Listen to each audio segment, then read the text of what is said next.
I'm coming to you from a new location here in Seattle, Washington. I have spent my career with hands-on newborns in the NICU, in living rooms, on beds, floors, couches. And in that time, I have watched hundreds of families unpack boxes and boxes of registry items that they will never use while frantically ordering things on Amazon that they wish that they had. So today I am going to save you several hundreds of dollars and maybe more than that. Who knows? And I am going to tell you what I would actually put on a baby registry. As a NICU physical therapist and a board certified lactation consultant, a mom of 3 of my very own babies who, full disclosure, kept her newborns basically naked for the first entire month of their lives. We'll get to that. Welcome to the Be Well Baby podcast. I'm Dr. Emily Spaeth, founder of Be Well Baby in Portland, Oregon, and the Beyond Birth Blueprint, an online community where we support families through pregnancy, birth, postpartum, and especially life with a baby. This podcast exists because I believe families deserve better than what I am seeing in my work as a physical therapist, lactation consultant, and childbirth educator. Just a quick loving note before we dive in. Everything you hear on this podcast is for educational purposes only. It's not medical advice. Every body and every baby and every season is different, and you deserve support that is personalized to you. Let's get started. I'm so glad you're here. Hello, everyone. Welcome back to the Be Well Baby podcast. And today it's just you and me, and we are talking about the problems with baby registries.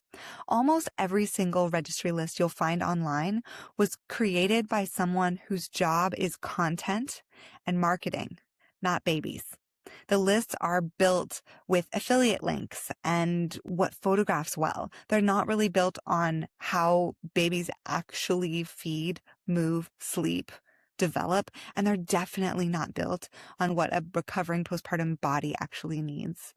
So before we talk about products, I want to give you the filter that I use for everything. I have 3 questions when I'm looking at something. 1, does this support feeding? 2, does this support movement and development? And 3, does it support you, your body, your sleep, your nervous system, something? And if a product doesn't do one of those 3 things, it's decoration. And listen, decoration is fine. Buy the cute thing if it brings you joy, but do not confuse it with being prepared for your baby. And I should also tell you where I'm coming from personally, because this colors kind of everything on the list and what's not on the list. I am a simple gal, but I am not a tidy human being, and I am actively trying to keep stuff off my countertops. I want to contribute to global warming as little as I possibly can. I use the same cloth diapers for all 3 of my babies, and I think a friend's baby in between some of my babies. So when I tell you that you don't need something, it's not because I want to deprive you of something. It's because of my own bias, my own perspective as a person who has raised 3 kids and watched professionally in hundreds of homes which objects actually earn their space. The mommy-baby industrial complex is real, and it will lead you to believe that preparation means acquiring things, and it doesn't. Most of what your baby needs in the first few months is a body that feels fed and safe. They need the floor, and they need you. A couple of quick housekeeping things before we dive in. I'm going to name specific products in this episode because vague advice is not very useful to you. And I will give you links to some of these products. I do want to mention that I am a consultant for Dandelion Medical and for Babylist, but I don't receive anything if you buy any products from those 2 places. Unfortunately, I should ask. And nobody paid for me to be talking about these items. They're just my favorite items. So let's go. We're going to talk through this in 4 categories: feeding, play and development, sleep, and the category that not very many registries have, but everyone needs, which is you. Feeding is where I start because this is where I see the most money wasted and the most preventable struggles. Here is the single most important thing. that I will say in this episode. So if you are half listening while you fold tiny laundry, come back to this. If you're planning to breastfeed and also use bottles, the flow of the nipple matters more than the brand, the shape, the marketing, all of it. And almost every single bottle starts too fast. If you are going to buy a bottle, buy one that is slower than you think you might need. A huge misconception is that a level 1 bottle is the slowest level. Why is it not the slowest level? Nobody knows. But it's usually way, way, way too fast for a newborn. So here's why. At your breast, your baby has to work. They have to coordinate sucking, swallowing, and breathing, and the milk comes once they have done that. It doesn't come right away. And a fast bottle, the milk comes right away. And babies are smart. They are efficient. So it's not that they become preferential towards something. It's that their brains are thinking, oh, the most efficient way for me to get fed is for me to use this other tool. The boob tool is not that useful, but this bottle tool seems to give me milk like a faucet. I put it in my mouth and it turns on. So that can absolutely have an impact on your breastfeeding journey. And sometimes by the time families call me, they are often 3 weeks into a bottle preference that nobody warned them would happen. So on your registry, if you are going to get a bottle, stick with one brand. I like a Dr. Brown. I like the Pigeon.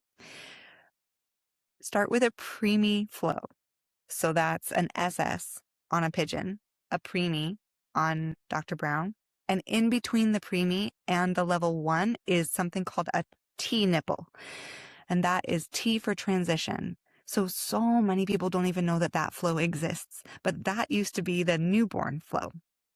So I would say I like Dr. Brown's specifically because they make a preemie and an ultra preemie nipple, which is even slower. I reach for those for my premature babies. I also love the sloped shape of the Pigeon, and it has a really nicely designed slow flow nipple. Some bottles that I would skip are Como Tomo. I know it's squishy and adorable and green and pink, but the flow is way faster than your baby needs, and the shape does not do what the marketing says it does. Our boobs do not actually stay flat and then become a nipple at the end.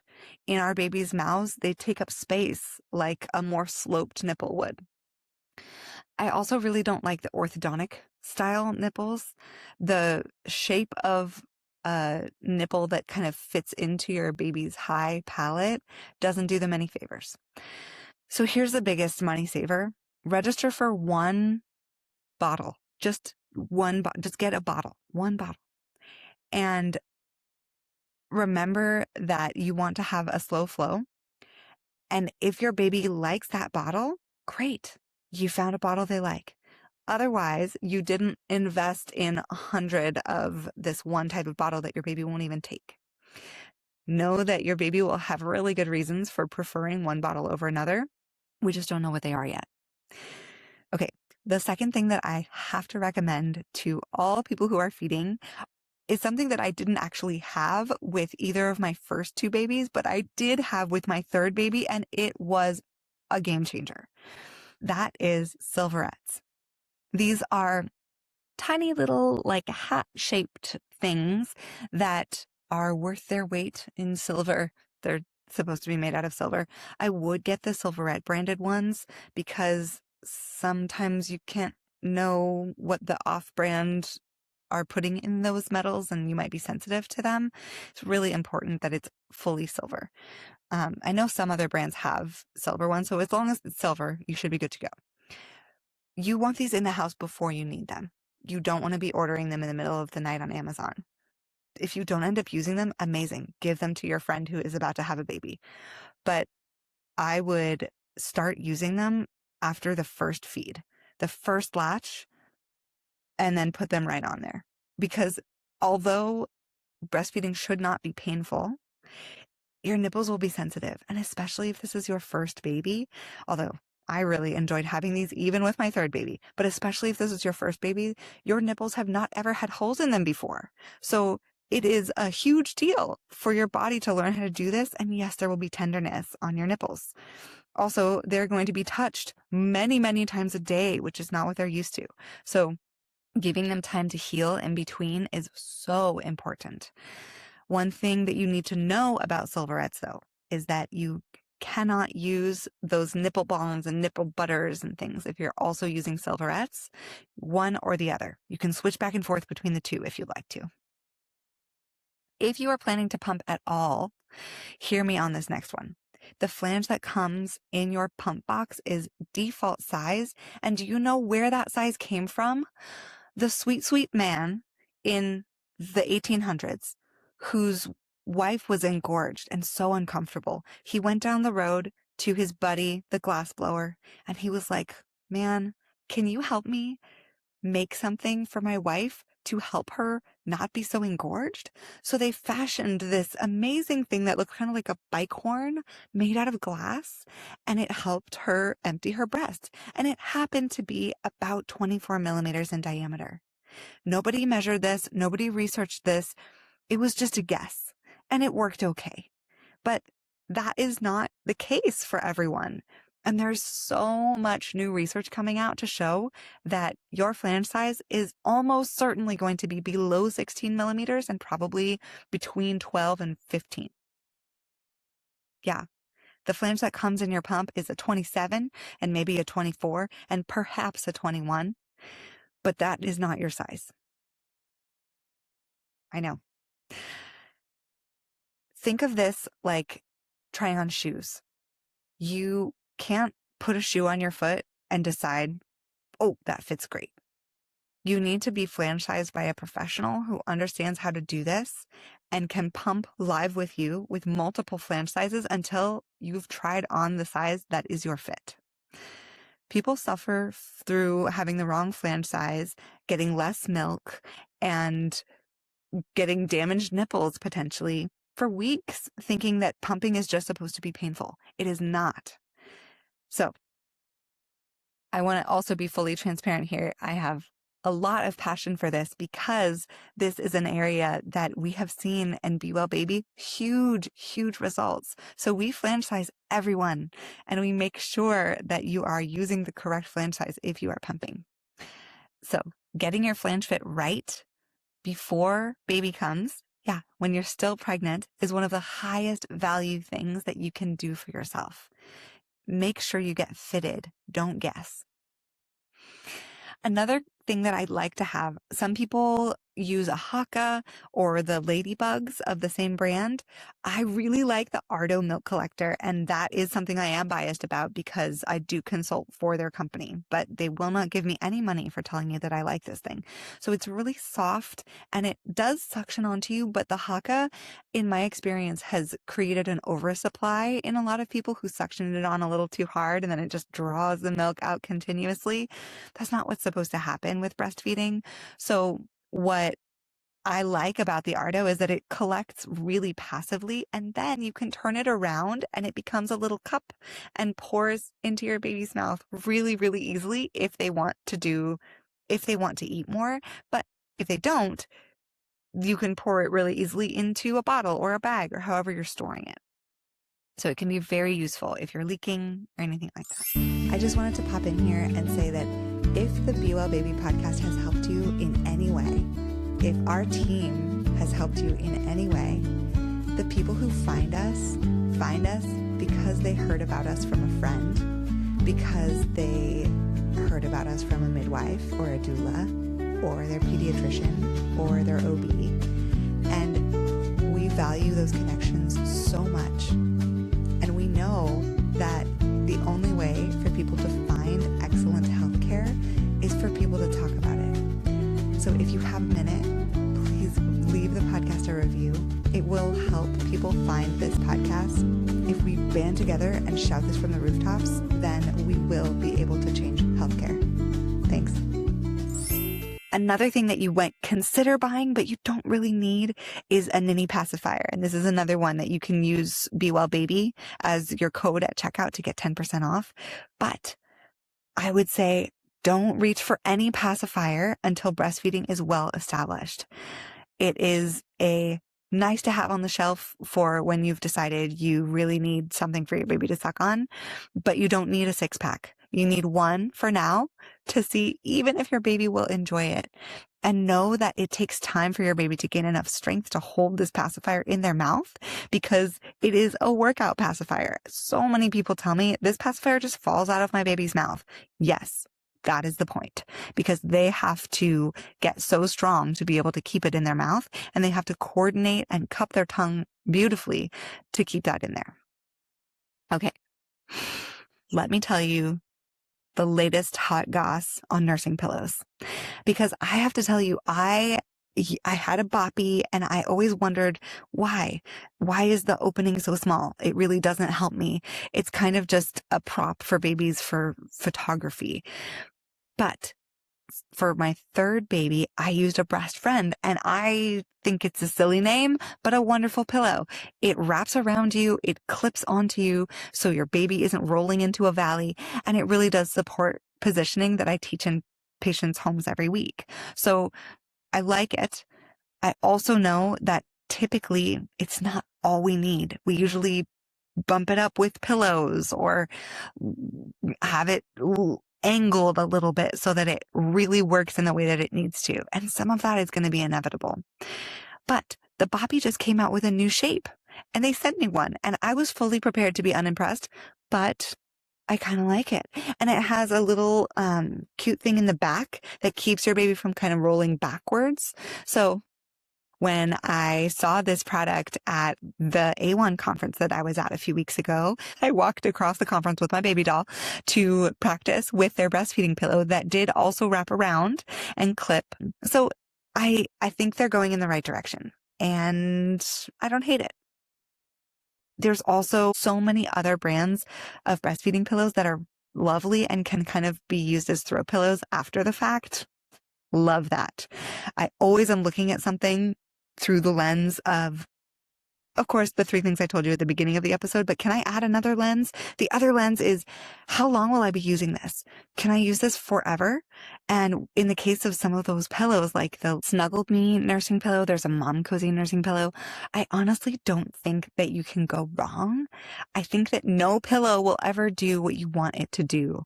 The new Bobby has this same thing as the Mom Cozy, a little ridge that kind of holds onto your baby as well, which is nice, but also can get in the way if your baby is big. Okay, for your pump, I would say, I will fully disclose here that I consult on helping get the Ardo pump into hospitals. I really enjoy the mechanism of that pump. And I think it almost matters more what your flange size is than what your pump brand is. So use Aeroflow, and I will link to this. Aeroflow allows you to put in your insurance information, and they will show you the pumps that are covered by your insurance. You could just order it directly from them. Super easy. You can also get a cute little backpack for your pump with a small upgrade fee, or you can decide that you want a pump that doesn't have to be plugged into the wall for a fee. But it removes all of the insurance headache, which is such a gift.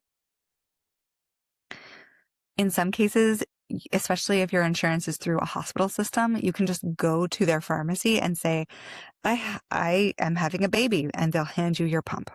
And you don't get to choose what brand it is. That's why Aeroflow is kind of nice. It's because you get a little bit of a choice. But if you are choosing, I would make sure that you are looking at a double electrical pump and not a wearable pump. A lot of people want a wearable pump because they think it'll make it easier to do other things, but it is so hard to get the right flange size with a wearable pump, and it is so hard to make sure that you are getting fully emptied. Most of the people that I work with really enjoy the LV as a wearable pump, but it's hit or miss, and it should be your secondary pump, not your primary. Okay, here are some things that I would skip. If you're like, no, Emily, I want the luxury, that's okay. No judgment from me. But these are things that I think are totally skippable that I didn't need for any of my 3 babies. A bottle warmer. Skip it. A mug of warm water does the same thing. A formula dispenser machine. Unless you know you are not breastfeeding at all, you know you are having twins and this is just what you're going to do, then don't skip it. If that's not your case, skip it.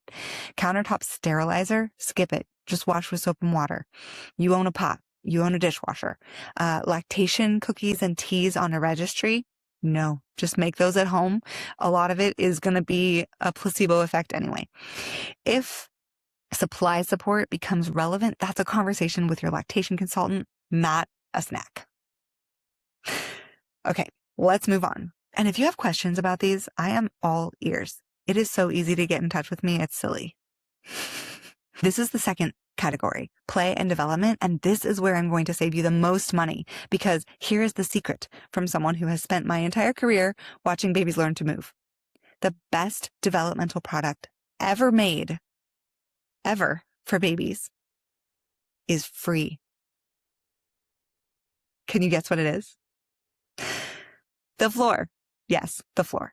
So what you actually need is just a flat, firm surface. If you have pets or other children, you need a safe space for your baby to be. So yes, a play mat would be nice. I love the Toki mat. I will link to that. It's such a great mat. It's a little bit thicker than I might like in some cases, but for your newborn, it's fine. The best thing is a folded blanket on the floor. That's your play gym. And then you wash it. That is where your baby will learn to lift their head, find midline, roll to their side, push up, fall from their tummy to their back for the first time. They develop movement by moving on a surface that's firm enough to allow them to move with gravity as their trainer. That's all they need. Some things that are nice to have in that realm are a play pen, a large play area that can be a yes space for your baby as they become a toddler and become more curious. Or if you have pets, a safe, firm place to put your baby down. So maybe for the first few months, you have pets running around, it's chaos, and you use the bassinet for that.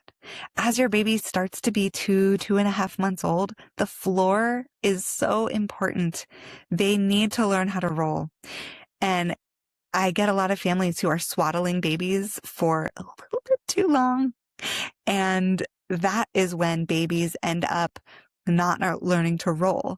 And then it's even later that we take the swaddle away and then the baby can learn to roll, but they're already delayed. And that delay sets them up for delay in every milestone. So make sure that you are not swaddling your baby past when they are letting you know they're ready to roll.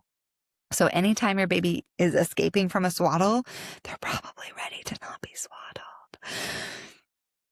Okay.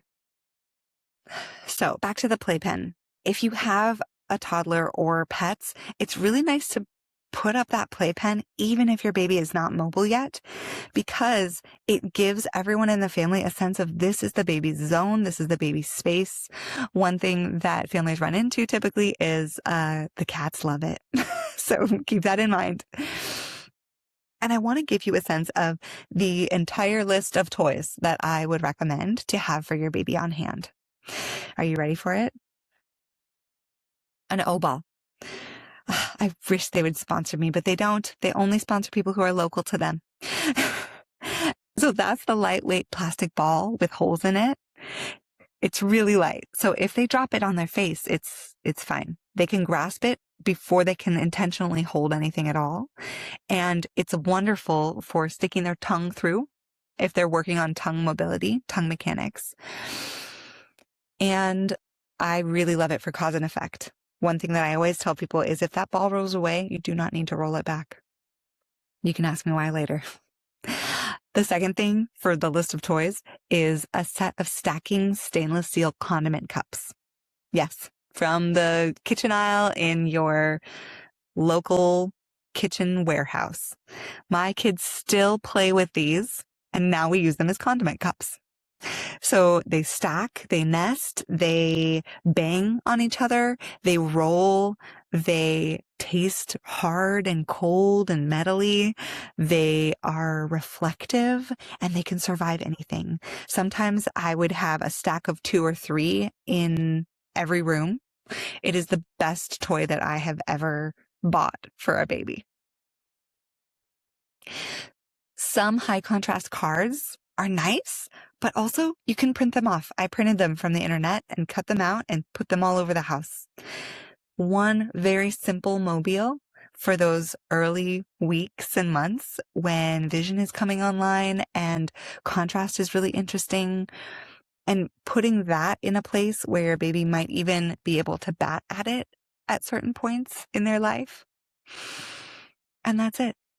Genuinely, that's really it. For the first several months, everything else is for grown-ups to feel like they're doing something. You really don't need much. Okay, I'm going to give you my honest take on containers. If you know me, you know that I am not really pro containers, but I have to talk about what's realistic in addition to what I believe is true for baby's development. Your registry list is going to be full of containers. Your stroller is a container. Your car seat is a container. Any sit-me-up seat, a lounger, a swing, activity centers that your baby gets sat in, a jumper, anything that holds your baby in a position that their body didn't really get into by themselves is a container. So every minute your baby is in a container is a minute that your baby isn't practicing the movement that their brain and body are hungry to practice. Babies who are held in those sorts of positions are being posed and their muscles are having to do compensation work. They're not actually getting strong in the positions that they need to be strong in order to reach their milestones. But I am a reasonable human and I know you need to shower. So here's what I'll offer you. Is there a world in which your baby has a safe space on the floor in your bathroom, in your kitchen, a firm mat or a blanket with a couple of toys? If your baby is laying on the mat that you usually dry your feet on, they're safe, they can see you, they're getting floor time and you're getting clean, they're happy, 2 problems are solved and 0 containers need to be purchased for that. If a swing or bouncer ends up in your house anyway, this happens to all of us, just keep it as an occasional tool, no more than 15 to 20 minutes.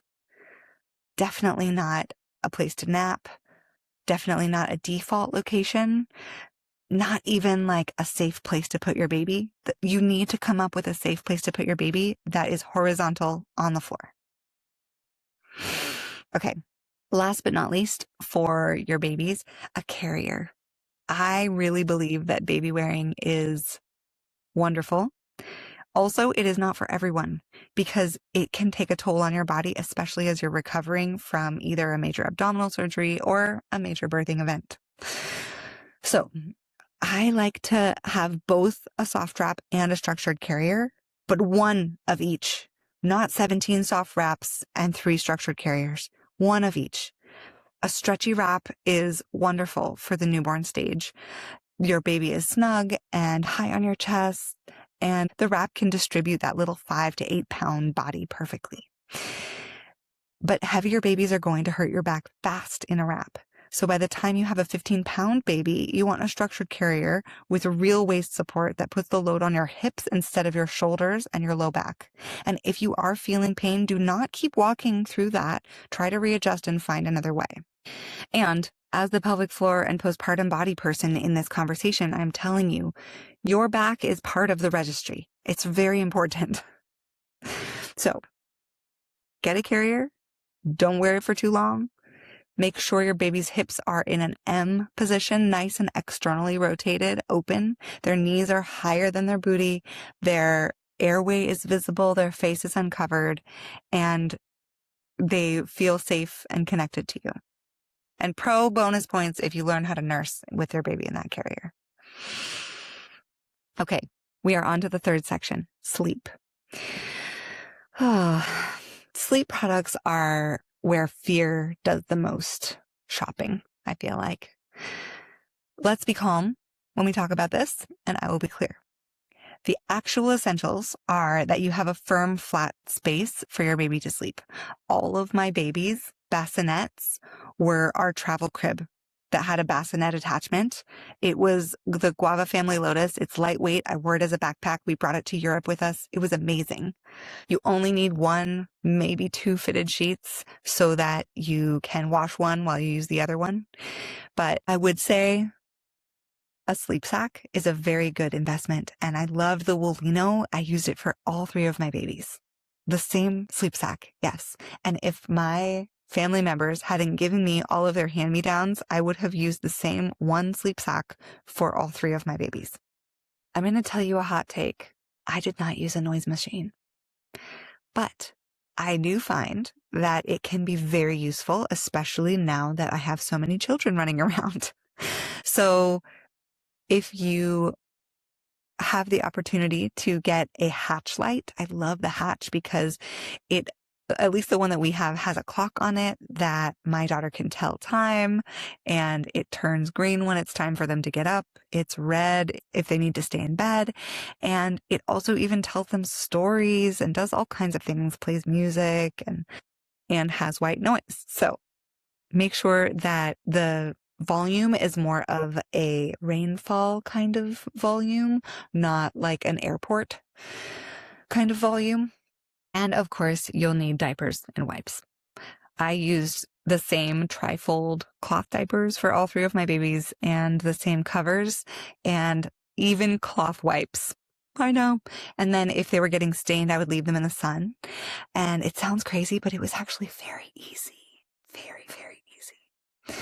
So know what your limits are, but also know that that is an option. If your baby ever needs a pacifier, and not all babies do, the one that I would want in your world is the Ninny. It's the only pacifier designed to actually mimic the shape and function of the breast. It looks like this. It's very soft here, like an areola, and then harder, like a nipple. And this shape means that it supports healthy oral development instead of interfering with it. I really love it because babies don't just passively hold it in their mouth like the ones with a bulb on the end. They have to actively suck. It's hard work. It's my workout pacifier.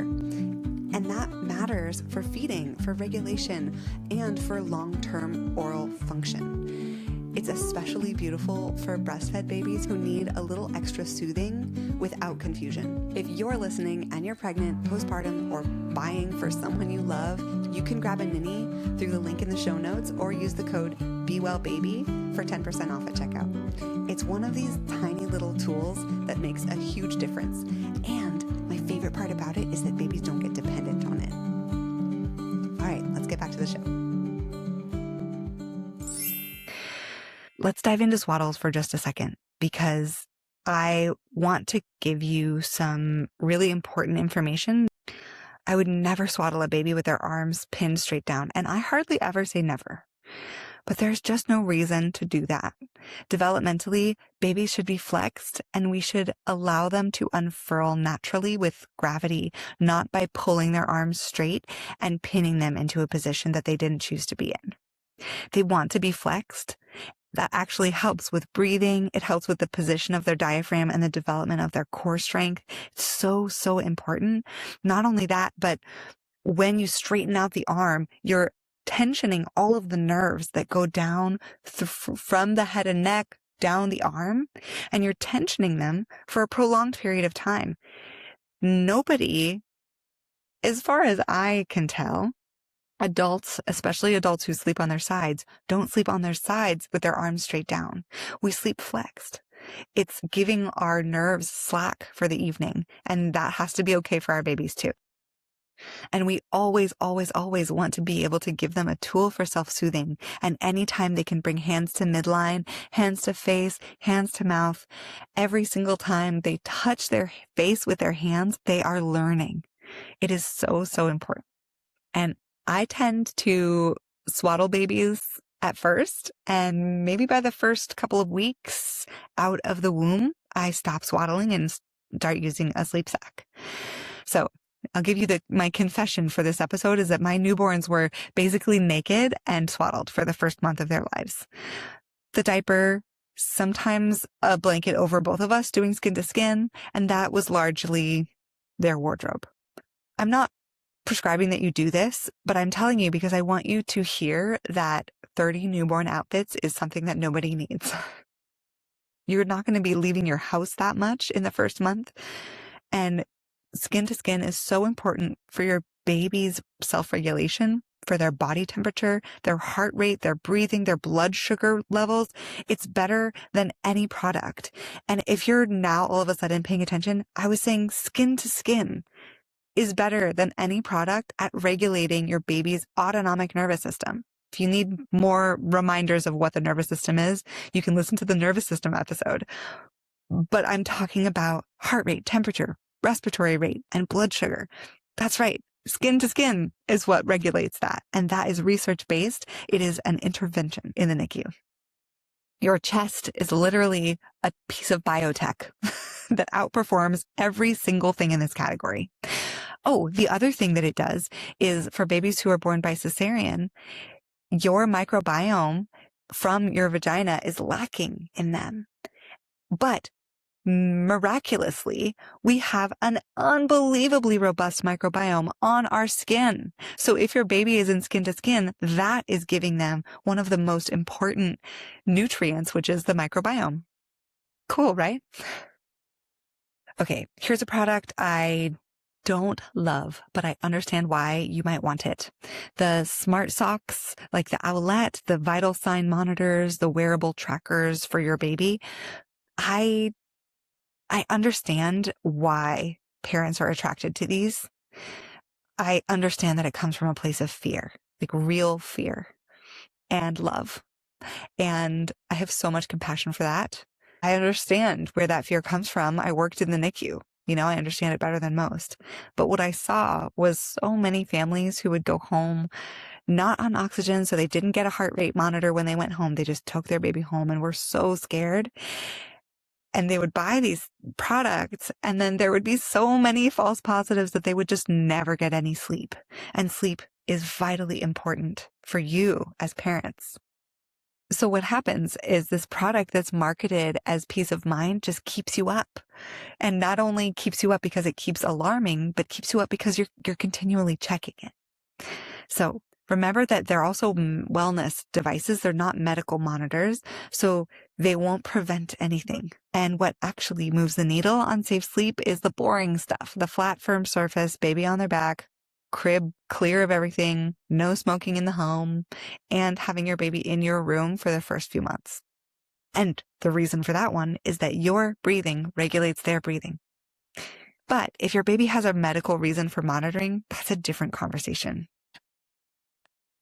For a healthy term baby, spend money on the category coming up next, which is you. So quick fire things that I would skip in terms of sleep. A wedge. I know if your baby has reflux, you might be tempted. Don't worry about it.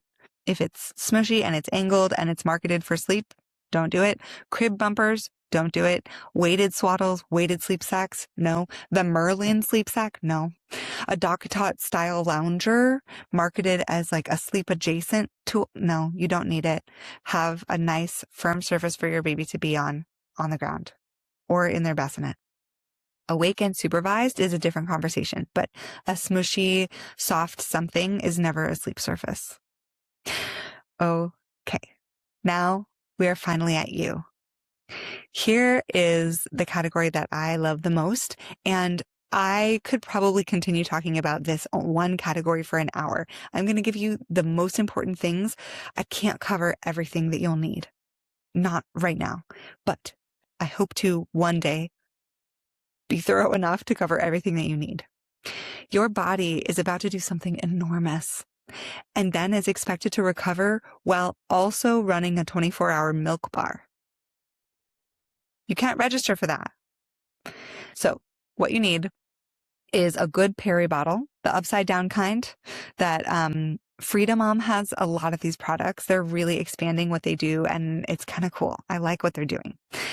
The hospital one is fine, but the upgrade of the upside down bottle is nicer. Either way, it's your best friend for weeks, and I would take that hospital one home with you if you have multiple bathrooms so that you always have one in every single bathroom that you are in. padsicles or the cold packs for your perineum. I have so many of these. Reach out to me if you want one and I will get it to you. Future you at day 3 sends her love. You can also use those padsicles as an ice pack over your cesarean to help decrease inflammation, as long as it's all covered and happy. I like having sitz bath herbs on hand.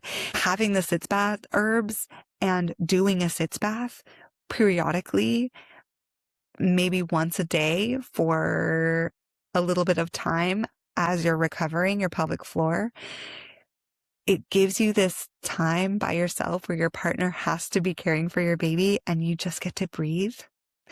Sometimes it doesn't last as long as it should, but if you think of it as a daily occurrence, it can be really, really nice to just have that time to yourself. And if you don't get any herbs, just having a little bit of warm water that you sit in for a moment for your perineum, so nice. It's a really great nervous system break too. I also like to use this as an opportunity to get like a fancy, nice new water bottle, or take all the stickers off of your old water bottle. Just like make it feel like an upgrade, because breastfeeding gives you this level of thirst that you have never felt before. And you are handed all of these little snacks and there's so much stuff happening. You want your water bottle to be something that you're always going to be reaching for. You'll obviously need pads and things like that for bleeding that happens postpartum. But one of the very, very best investments that I can think of is to register for a postpartum doula or a birth doula. Put lactation visits on your registry, put a pelvic floor visit on there, put a meal train on your registry. Registering for stuff is almost irrelevant if you don't have support. Support is what helps you get through. Register for a mom group that you heard about locally. Help your community, help you build a village around this new baby. Because I can tell you from experience, the families who are doing really well at 3 weeks are not the families with the most stuff. They're the families with the most support. The families with the grandparents who show up on day 5 and make all the food and do all the dishes and let everybody stay in bed all day. They're the families where the aunt comes and makes sure that everything is good to go so that she can take you for a manicure and pedicure just a moment for yourself. Think about it this way. 3 hours of a postpartum doula that you trust, helping you clean, helping care for your baby, giving you some education of this really new thing that you're just doing for the first time, or a wipe warmer. Although I will say, wipe warmers are super, super nice.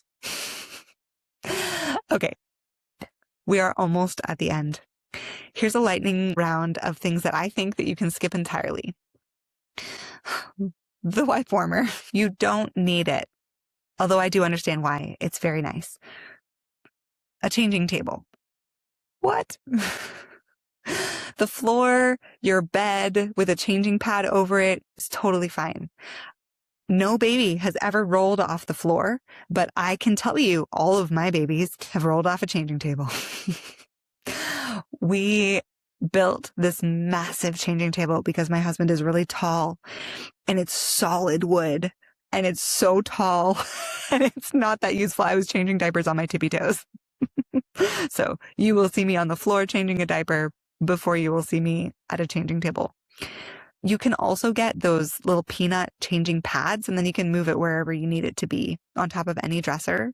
And then the dresser itself can turn back into a dresser. It doesn't have to always be a changing table. Shoes for a newborn. You don't need them. They're not going anywhere. Bare feet are better for development anyway. Their feet are sensory organs. So let them be feet and let them feel stuff. Let them feel their other feet. If you are concerned about your baby's temperature, do skin to skin. Do not put mittens. Don't even worry about socks. Depending on the temperature. It's summer right now. So a baby food maker. Don't buy one. It's a blender. You probably already own a blender. 30 baby outfits. You know you don't need those. Baby powder. You don't need that. A diaper genie. Not necessary. Any can work. I used a diaper trash can with a cloth liner, and we had 2 cloth liners, and they lasted all 3 of our babies. How amazing is that? That is hundreds and hundreds and hundreds of plastic bags that we avoided putting into landfills. Feel pretty good about that. The windy and all those categories of gas tools and gadgets. Your baby's digestive system is brand new. It's not broken. It doesn't need a toolkit. And probably what's going on requires some manual therapy, physical therapy, things that can really, really help. And also your baby being on their tummy all the time is going to help with that. There is one exception in the gadget aisle. I'm not opposed to the nose Frida, the snot sucker. Yes, it's really gross. It's the thing where you suction your baby's nose with your own lungs. Yes, there is a filter. Yes, you'll get over it the first time your baby has a cold and they can't nurse because they can't breathe. That one can be useful. It can also be overused and cause damage inside the really, really delicate nose tissue. So make sure you're not overusing it. And also it can be kind of traumatic to use. So maybe have one. You probably won't use it a ton.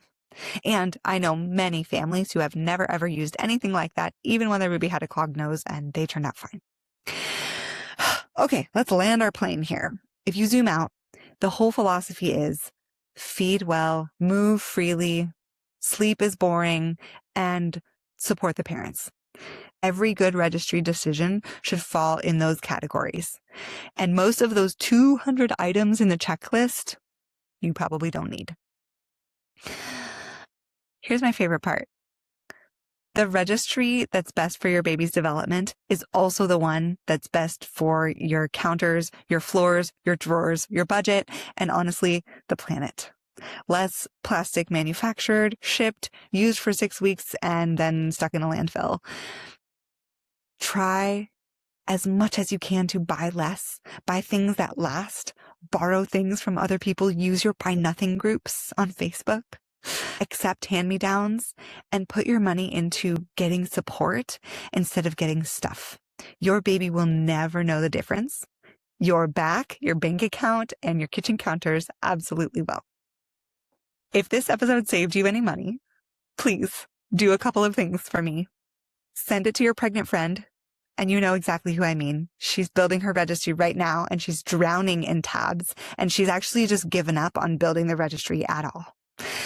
Second, please follow this show and ask your friend to follow it too. It will take 2 seconds of your time, and it's genuinely the biggest thing that you can do to help this podcast reach more families. If you want to go deeper, you can find us on Instagram at BeWellBabyPDX. Take care of yourselves, take care of your babies. And if you have questions or you think I've left a glaring hole in the registry items, which I'm sure that I have, let me know. And I'll see you next week. Audio and music production by the amazing Peter Gary, with Lillian Ewert managing all scheduling and operations of Be Well Baby, including this podcast. Thank you both for making this happen. New episodes drop every Wednesday, and I'd love for you to follow us on Instagram at BeWellBabyPDX or visit BeWellBaby.org to book a time to chat with us. And if this episode helped you, please send it to someone who's pregnant, postpartum, or someone in your life who wants to support you better. No one should have to do this alone. Welcome to Be Well Baby. You're in the right place.